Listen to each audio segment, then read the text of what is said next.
खमा गणिसा। मैं मीना कंवर आपके अपने चैनल कथा सागर में आपका बहुत बहुत स्वागत करती हूँ।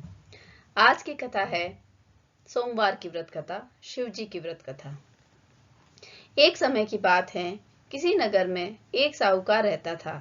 उसके घर में धन की कोई कमी नहीं थी, लेकिन उसकी कोई संतान नहीं थी। इस कारण वह बहुत दुखी था।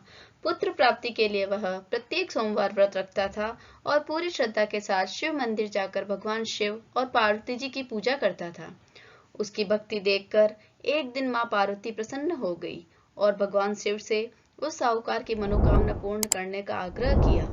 पार्वती जी की इच्छा सुनकर भगवान शिव ने कहा, हे पार्वती, इस संसार में हर प्राणी को उसके कर्मों का फल मिलता है और उसके भाग्य में जो हो उसे भोगना पड़ता है। लेकिन पार्वती ने साहूकार की भक्ति का मान रखने के लिए उसकी मनोकामना पूर्ण करने की इच्छा जताई। माता पार्वती के आग्रह पर शिवजी ने साहूकार को पुत्र प्राप्ति का वरदान दे दिया, लेकिन साथ ही यह भी कहा कि उसके बालक की आयु केवल 12 वर्ष की होगी।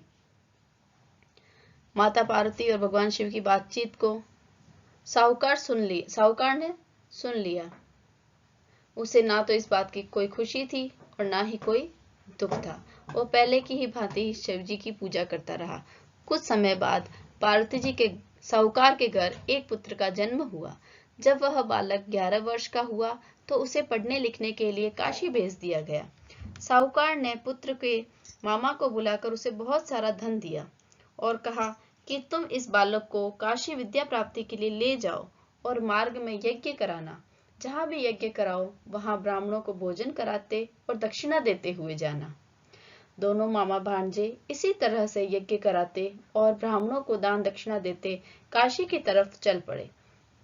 रात में एक नगर पड़ा जहाँ नगर के राजा की कन्या का विवाह था, लेकिन जिस राजकुमार से उसका विवाह होने वाला था वह एक आंख से काना था। राजकुमार के पिता ने अपने पुत्र के काना होने की बात को छुपाने के लिए एक चाल सोची। साहूकार के पुत्र को देखकर उसके मन में एक विचार आया। उसने सोचा, क्यों न इस लड़के को दूल्हा बनाकर राजकुमारी से विवाह करा दूं। विवाह के बाद इसको धन देकर विदा करा दूंगा और राजकुमारी को अपने नगर ले जाऊंगा। लड़के को दूल्हे के वस्त्र पहनाकर राजकुमारी से विवाह करा दिया गया, लेकिन साहूकार का पुत्र ईमानदार था। उसे यह बात न्याय संगत नहीं लगी। उसने अवसर पाकर राजकुमारी की चुन्नी के पल्ले पर लिखा कि तुम्हारा विवाह तो मेरे साथ हुआ है, लेकिन जिस राजकुमार के संग तुम्हें भेजा जाएगा वह एक आंख से काना है और मैं तो काशी पढ़ने जा रहा हूँ। जब राजकुमारी ने चुन्नी पर लिखी बातें पढ़ी तो उसने अपने माता पिता को यह बात बताई। राजा ने अपनी पुत्री को विदा नहीं किया और जिससे बारात वापस चली गई। दूसरी ओर साहूकार का लड़का और उसका मामा काशी पहुंचे और वहां जाकर उन्होंने यज्ञ किया। जिस दिन लड़के की आयु 12 साल की हुई उसी दिन यज्ञ रखा गया। लड़के ने अपने मामा से कहा कि मेरी तबीयत कुछ ठीक नहीं है। मामा ने कहा कि तुम अंदर जाकर सो जाओ। शिवजी के वरदानुसार कुछ ही देर में उस बालक के प्राण निकल गए।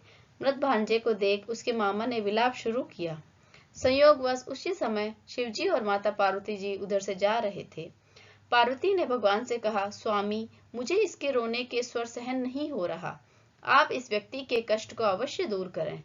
जब शिवजी मृत बालक के समीप गए तो वह बोले कि यह उसी साहूकार का पुत्र है जिसे मैंने 12 वर्ष की आयु का वरदान दिया था। अब उसकी आयु पूरी हो चुकी है। लेकिन मातृभाव से विभोर पार्वती जी ने कहा कि हे महादेव, आप इस बालक को और आयु देने की कृपा करें, अन्यथा इसके वियोग में इसके माता पिता भी तड़प तड़प कर मर जाएंगे। माता पार्वती के आग्रह पर भगवान शिव ने उस लड़के को जीवित होने का वरदान दिया। शिव जी की कृपा से वह लड़का जीवित हो गया। शिक्षा समाप्त करके लड़का मामा के साथ अपने नगर की ओर चल दिया। दोनों चलते हुए उसी नगर में पहुंचे जहां उनका विवाह था।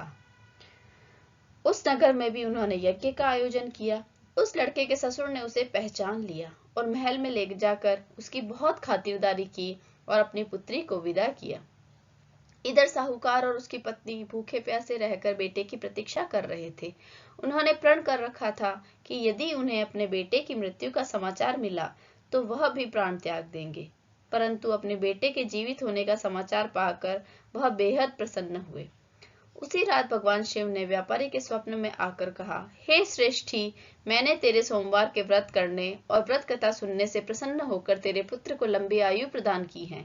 इसी प्रकार जो कोई सोमवार व्रत करता है या कथा सुनता है और पढ़ता है, उसके सभी दुख दूर होते हैं और समस्त मनोकामनाएं पूर्ण होती हैं। बोलिए शिव भगवान की जय।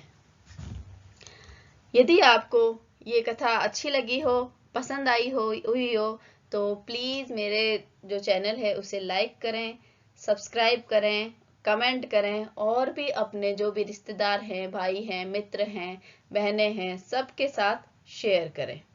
खमा गणिसा।